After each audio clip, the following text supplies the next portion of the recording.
Hello, everyone. So I think I'm losing track a little bit here, here and there anyway, of where we're at in the semester because the academic calendar for even the summer sessions for UWX doesn't align completely with UWSP, where I primarily teach. So if I'm remembering correctly, I think we're about on lesson 2, which means that this week you're working on your discussion for toxic online behaviors. And, I'm not going to chime in on the discussion. I really prefer to keep those kind of between you and your peers. But it is an interesting topic to me, and it really gets me thinking about a lot of different things. And when I was looking at the discussion prompt earlier this week, it made me think specifically this time about the rise of social games or gaming, right? So over the last couple of years, there's been an explosion in a particular genre of online game known as social deduction games or social deception games. And the most popular of those not long ago, although not so much anymore, was, of course, Among Us. And so if you're not familiar with the concept, social deduction games are those where the majority of players in a lobby are going to be on the same team, and one or two or a minority of them are going to be on a separate secret team working against all the other players.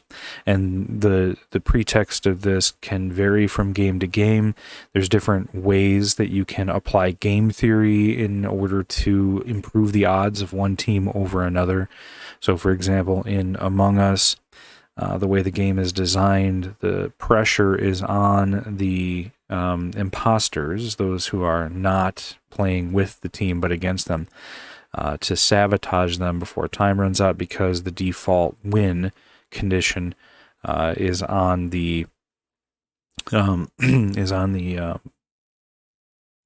trying to avoid using terms like good and bad because that's not really how the game is set up, but the win condition, the default win condition, is on the side of the majority of players, so the non-imposters. With other social deduction games, you can set it up so that the default win condition is in the imposters' court, so the sabotaging team's court, so that the players who aren't part of the imposters have to actively work in order to satisfy win conditions. I'm not going to get into game theory here. As interesting as that is, this is a different topic that I'm really talking about in this case. But that is popular, more popular now than ever before. The genre itself seems to be sort of in a boom time right now. But it does present some interesting questions, because specifically what we're talking about there is creating a game and setting up rules, but the game itself doesn't really provide the enjoyment, right? So with video games or any game, whether it's a board game or anything like that, generally the conditions of the game provide the player with the tools and challenges that they need in order to present what would be an entertaining experience. But these social deduction games, they don't do that. Instead, they set up more of a situation more akin to what you would get from a board game like Risk or Monopoly, where the game merely provides a sandbox and sets up rules, and it's up to the individual players and how they play that determines really whether or not there's any entertainment to be had from the game itself.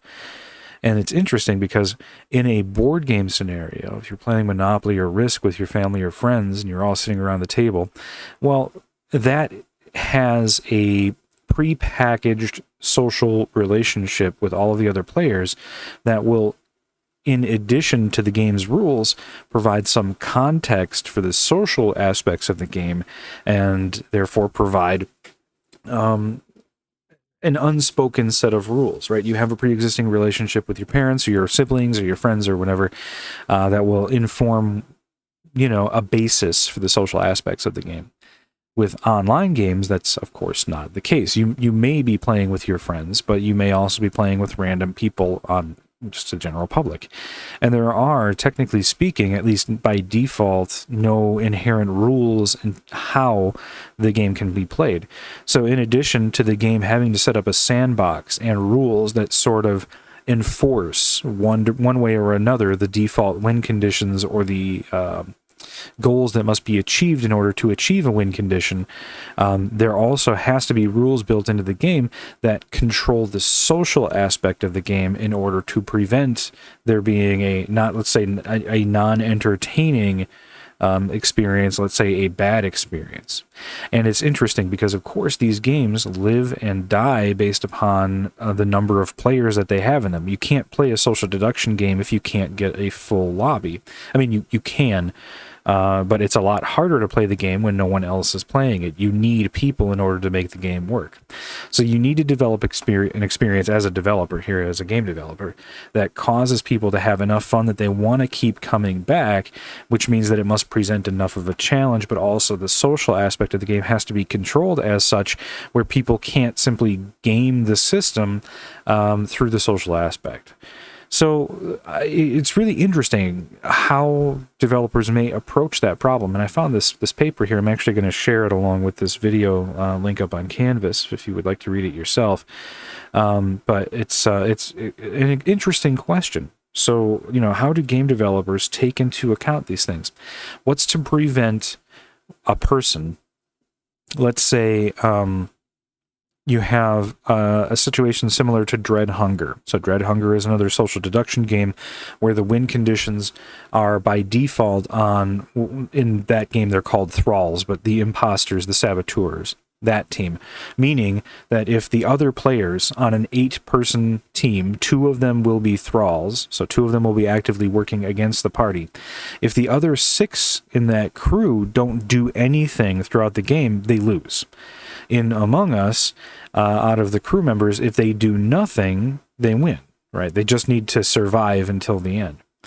So this change alone drastically changes how the game is played, right? In the case of Among Us, they can basically sit back, do the bare minimum, and keep their eyes out for imposters, making it a lot harder to win as an imposter. Whereas with Dread Hunger, the default win condition is on the thralls, meaning that the thralls only need to stall and delay the other players and prevent them from achieving their goals in order for them to preserve their win condition. Which means that in Among Us, the social aspect of that, what that means is that if alliances can be assured, and if the bare minimum can be done to survive, there is incentive in grouping together and effectively bullying, I guess, for lack of a better word, anybody suspected of being an imposter, right? Because there's no risk, really, in injecting them as long as a majority remains and an alliance is still kept. You understand what I mean? Whereas with Dread Hunger, because the win conditions are as such that the thralls win by default, there is more incentive to the thralls to remain hidden, to not make overt actions against the party, and there's more suspicion that's generated among those. There's less incentive to form and keep alliances if there's any suspicion that one member of the alliance may be a thrall. This is a small change in terms of game mechanics that has a huge impact both on how the game is played, but also how the social aspect of the game also moves forward. And it's a very interesting idea. Now, take into account also future virtual spaces like the metaverse, or what we saw with the early VR chat days. How do these spaces, which aren't effectively games per se, they're virtual meetups, right? They're the chat lines, if we go all the way back to the 80s and 90s of the future. The chat rooms, if we go back to the late 90s and 2000s of the future, and so on and so forth. They're just social spaces. And while we get some sweet memes out of them, I mean, I remember Ugandan Knuckles, and I think he might be making a comeback. The fact is that there haven't really been any really mainstream platforms like this. The metaverse seeks to be the first, but I think in order for something like that to truly be successful, there's still a lot of work to be done in this particular area, because we're talking here about a space that does not have objectives or goals or challenges. Instead, it is purely a social experience. And even though we don't have a game to influence the way the social aspect of the game is played, we still have, the developers still have, rather, some kind of responsibility to control this social situation, because without that control, well, you're going to alienate a lot of people, right? Just like with social deduction games, these virtual meetup spaces still rely on people joining and participating in them. And so there needs to be rules set up in some fashion that not just protects people from the more insidious and malevolent aspects of human interactions, but at the same time fosters and encourages participation and sharing in some fashion. That's really about all I had to say on the matter for now. I'm going to share this paper here. This doesn't look like it's a thesis or anything. Looks like it might be an assignment that I've come across here. Yes, that's what it seems to be. I don't see any citations, and it doesn't seem like it's been published. But I've given it a read. I consider it to be interesting nonetheless, and this is just a fun little just-in-time check-in video, so we're not subject to serious academic rigor here. We're just talking. All right, so take care. Enjoy week 2. We'll see you again in week 3. Hopefully everything's going swimmingly for you. If not, please do let me know. I'm happy to help if possible.